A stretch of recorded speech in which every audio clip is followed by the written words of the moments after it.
when I realized that I personally was being, damaged by powerful forces for not lying, that was a year later, pretty much in June of 2021, when I was doing what I've done for 35 years, which is reporting on a woman's health issue. Yeah. I've written 3 bestsellers about women's sexual and reproductive health. It's not a new beat for me. No. And so I was reporting on Twitter that women were reporting eyewitness accounts of themselves, that they were having menstrual dysregulation or symptoms upon receiving injection, which had at that point rolled out. And I literally just accurately reported this and said something like, it bears more investigation. And I was overnight, all at once, it was very extraordinary, deplatformed from Twitter, from Facebook, from YouTube, but also all the newspapers out and news outlets where I'd been a commentator or columnist for 35 years, ran pieces smearing me and saying I was, spreading misinformation, and I was an anti-vaxxer, and my Wikipedia page changed overnight, which I now understand better because I didn't understand the role of AI at that point in journalism. And basically, I became a non-person on the left. I was kicked out overnight from my comfortable perch, in the liberal elite media. It was incredibly painful. One of my best friends left the country without saying goodbye because she was disappointed in my position on vaccines. Literally, my position was, here are some facts that are emerging. It's like that was my position. Let's see, we were not invited to Thanksgivings. We had, Christmas of 2021. Maybe it was 2022. President Biden gave his famous, it's going to be a winter of severe disease and death. For unvaccinated, we are looking at a winter of severe illness and death for unvaccinated.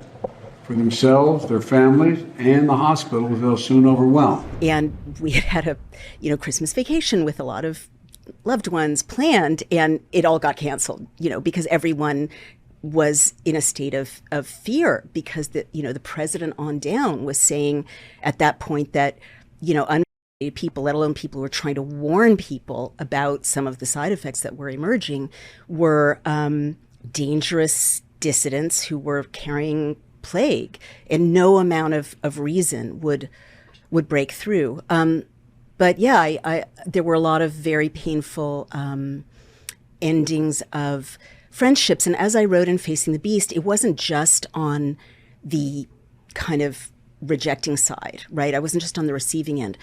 I was witnessing the creation overnight, especially by 2021, 2022, in New York City, where most of my friendships were and most of my colleagues were, but also in Washington, the creation of a 2-tier society, exactly along the same lines as a Jim Crow society, or, during the occupation in France when Jews couldn't go certain places. Or a Stalinist society. Exactly. And all these people who were so right on, who were leaders in the feminist movement, who would never discriminate against people of color or against people in the LGBTQ community, yes, who opposed discrimination, embraced discrimination. They were fine with it. They were fine with a city, the greatest city on earth, the most diverse city on earth, famous melting pot city, New York City. They were fine with a situation in which unvaccinated people had to eat in the street like animals. Are any of your friends reaching out to you offline, privately, to say, I'm with you? Or it's sadder than that. I mean, no one has ever said, I behaved abominably, I'm so sorry. Not one person's ever said that? Not one. No. Whoa. However, I mean, this is so heartbreaking. I don't want to throw my friends under the bus, but what the form it takes, this is what will happen to me typically. I've started to be invited back to some of the parties that I got dramatically excluded from. And I'll go because I want to build bridges and, yes, heal society and all see old friends. See old friends, certainly. It's not like I don't go back with emotions, but I go back. And I'll just be standing there and people will come up to me without even introducing themselves, tell me their symptoms.